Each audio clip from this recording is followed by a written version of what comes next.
आपण सांगलीच्या government कॉलनीमधील Mira colony या ठिकाणच्या या महिलांनी या पुरुष लोकांनी बोलवलेला आहे।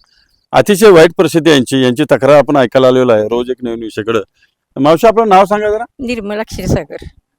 काय तक्रार आहे तुमची? काय तक्रार, हे सांडपाणी जाते, लहान लहान मुलं आहेत, डास भरपूर मच्छर होतात। मग हे गटरीचं पाणी, हे गटरीचं पाणी जरा ते बघा व्हिडिओ मध्ये दाखवा ही काय परिस्थिती झालेली आहे लोकांची। आणि अच्छा हे काय म्हणला? घरात नाही येते ना परत पाणी, सगळं पाणी घरात नाही येते। छान छान। आणि लहान मुलांना जाता यायला येत नाही, पोरं खेळणारे आहेत रस्त्यावर, बर. लहान मुलं आहेत, डास आहेत, आणि त्यानं पोरांना या ठिकाणच्या सॅनिटरी इन्स्पेक्टरला किंवा मुकादमला तुम्ही बोललाय काय? नाही बोलला? नाही बोललं। ओके ठीक आहे, कोण बोललाय?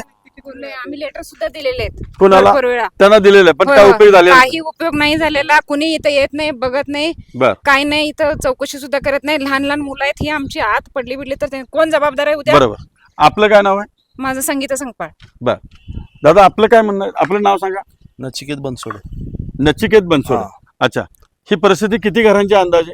घरांची नाही, ही गटर केल्यापासून अशीच परिस्थिती आहे। गटर पाऊस केली, जरी नाही नवीन पडला. गटर केली होती का? पाऊस जरी पडला हा, तरी सुद्धा हे पाणी, पाऊस जरी नाही पडला तरी हे गटरीचं पाणी तुंबून कायम पाणी असतंय. कायम 24 महिने, हा, 24 बारा 12 महिने 24 तास अच्छा, ते पाणी असते।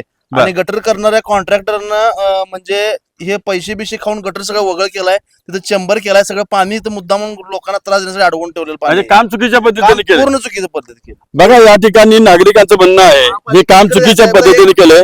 आपण जर समोर बघत आलो तर या लक्षात येईल की काय अवस्था आहे।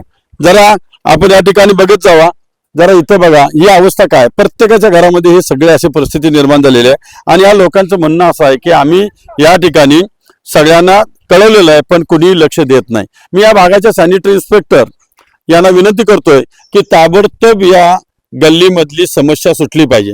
जे काय पाणी थांबलेलं आहे, इथल्या लोकांना जो त्रास व्हायला लागलेला आहे तो ताबडतोब थांबला पाहिजे। आणि जो रिकामा प्लॉट आहे ज्याच्यामध्ये पाणी तुंबून राहायला लागलेलं आहे त्याचा जो परिणाम या जनतेवर होत आहे, त्यांना ताबडतोब तुम्ही कायद्याचा वापर करा आणि तुमच्या नोटिसा त्यांना द्या आणि तो प्लॉट भरून घेण्यासाठी त्यांना विनंती करा असं मी म्हणतो। आणि काय बोलणार होतो आपण? किती वेळा लेटर दिलंय, संगपाळ ह्या नावानच हा. कितीदा तर त्यांच्याकडे लेटर गेलेला आहे, कुणी सुद्धा येत नाही इथं कारवाई करायला।